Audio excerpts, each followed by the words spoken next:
The maximum premium for Medicare Part B has now reached a whopping $628.90. That is for an individual Medicare Part B. That is the maximum premium that is now available to be able to be paid by you if you reach a certain income threshold. So let's understand exactly how this Medicare Part B premium breaks down, because it's important that we don't mess up our retirement savings because we underestimated how much we're going to be paying for Medicare. When you come into Medicare, whether it's at age 65, whether it's later after you retire from work, you're going to sign up for Medicare Part A, Medicare Part B. Those are the foundations of Medicare.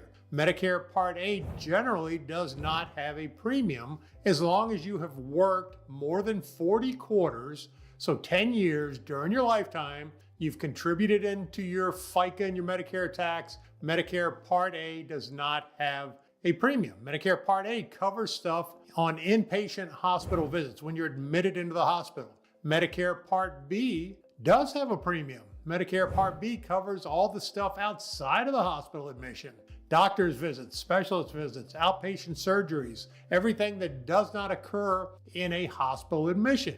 And it does have a premium. You're going to pay this premium whether you choose to stay with original Medicare or whether you choose to go onto a Medicare Advantage plan. A lot of people think they go into a Medicare Advantage plan, they don't have to pay their Medicare Part B premium. You have to pay it in either circumstance. So important to understand exactly how this is going to break down from an income standpoint. There's something that is called IRMAA. It's income related monthly amount adjustment, something like that. It's a complicated thing that they put in there, which most people are unaware of. And you get completely blindsided by this when you get your first bill for Medicare or even later into Medicare. I'm going to explain how it can change once you're already in Medicare. So stay with me and I'll walk through this very clearly so that we understand it. So right now, we're in 2025. The base premium for Medicare Part B is $185 a month. A lot of people are going to say, well, that's too much already. But that is the lowest premium for Medicare Part B. And that is, again, it's based on income.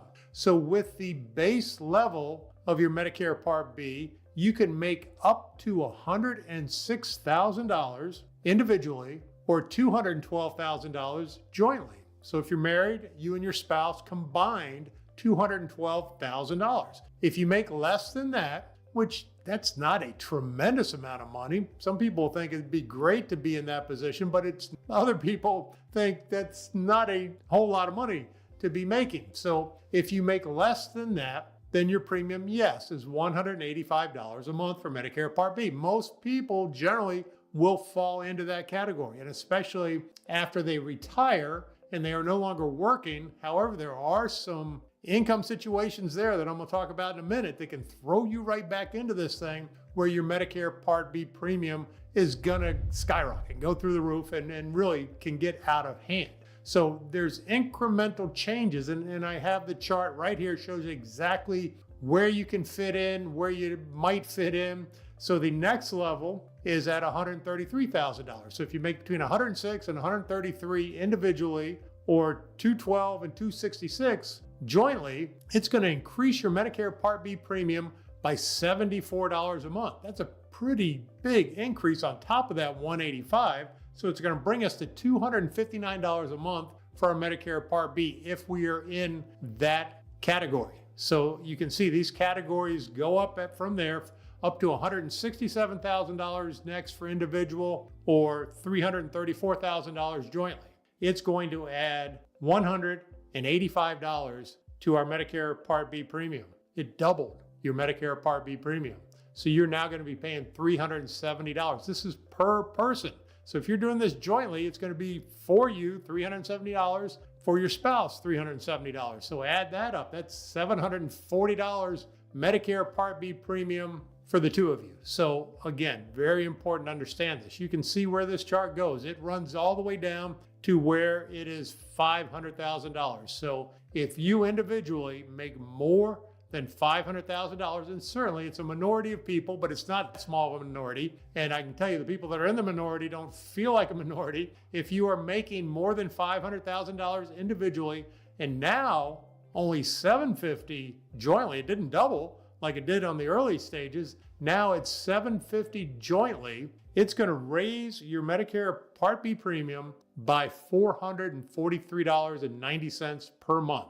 So it's going to bring us all the way up to $628.90 per month per person for your Medicare Part B, regardless of whether you choose to stay with original Medicare and a supplement, or if you choose to go into a Medicare Advantage plan. Again, most people think Medicare Advantage, then it'll get rid of it. It will not get rid of that. Now, something else to understand, if you're going to be drawing Social Security, and a lot of times, most of the time when you're in Medicare, you're probably going to be drawing Social Security as well. They're going to take this out of your Social Security check. So however much you get in Social Security, they're going to take that Medicare Part B premium out of that Social Security check. If you are not taking Social Security, they're going to bill you, and they're going to bill you quarterly.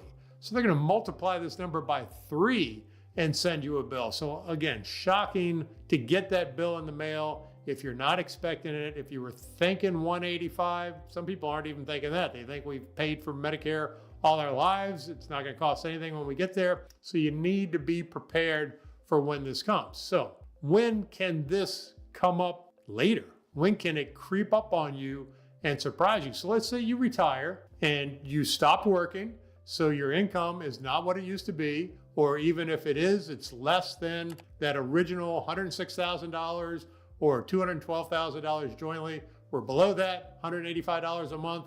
Going forward, it's going to go up a little bit every year, but not too much. So when can it come back to bite us? If we have a significant lifestyle change in the future, if you sell your house, if you take a distribution from your 401k, if you somehow have a large chunk of income come in during the year, this is when it's going to come back again.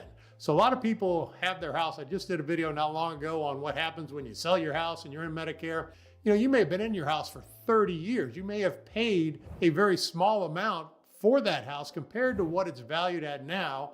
And when you sell it, you have a lot of equity and you have made significantly more than what you have paid for the house plus whatever improvements you've had. And there are some shields there for income purposes. So it's 250 single, 500 joint. But a lot of times, I mean, these days, real estate has gone really so crazy in value that you could easily clear on individual more than $250,000 more than what you paid for it, which will be considered capital gains, will be considered profit, will be considered income, will be considered for the Medicare Part B income adjustment. So that can really, really take people to a next level. And what is even kind of worse is there's a 2-year delay to when this is going to happen, because the way they do this income adjustment is they do it off your income taxes. And the only access they have is about 2 years ago. So they can't really do it any sooner than that. So they're working off of your income taxes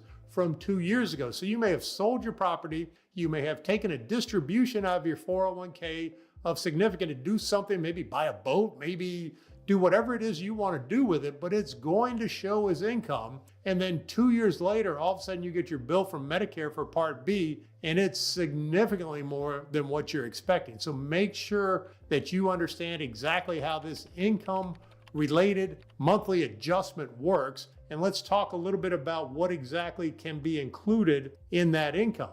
And again, it's stuff that you think about, you don't think about, but there's some other things that you might not think about. So number one, obviously wages and salary. If you're still working, then that's going to be considered into that amount. So if you're under the minimum levels, then no big deal, once again. Also, self-employment income. If you are working for yourself, maybe you've, after retirement, become a handyman and do a bunch of stuff, and maybe you create wood projects out of the garage. Whatever you report as income is going to affect this IRMAA situation with your Medicare Part B. And it's not only Medicare Part B, it's also Medicare Part D, drug plans, but Part B is the big one, so that's why we're talking specifically about that. Capital gains, like I said, if you have something, you sold it, and you made money on it, that's going to be considered capital gains. If you have stock, that's outside in a regular investment account that's outside of your 401k, that's where capital gains are going to fall in. Dividends that may come off of stocks and things like that will also factor in. Interest income, IRA distributions. So the taxable portion of an IRA distribution, when you put that money in that 401k all these years, it's tax deferred. When you take it out, it's just like having regular work income where it's going to be taxed, just like your normal pay is all during the lifetime when you're contributing to that 401k. So a Roth IRA is different. Roth IRA, you're putting it in where it's tax-free when it comes out, but a 401k plan is only tax deferred. So you're going to pay that tax someday when it comes out. A lot of people leave that money in there until they have to take required minimum distributions. But either way, whatever it may be, it's going to be counting as income as it comes out. Pensions and annuities, rental incomes. Maybe you have a couple rental properties and you make money, and that's going to supplement your retirement years.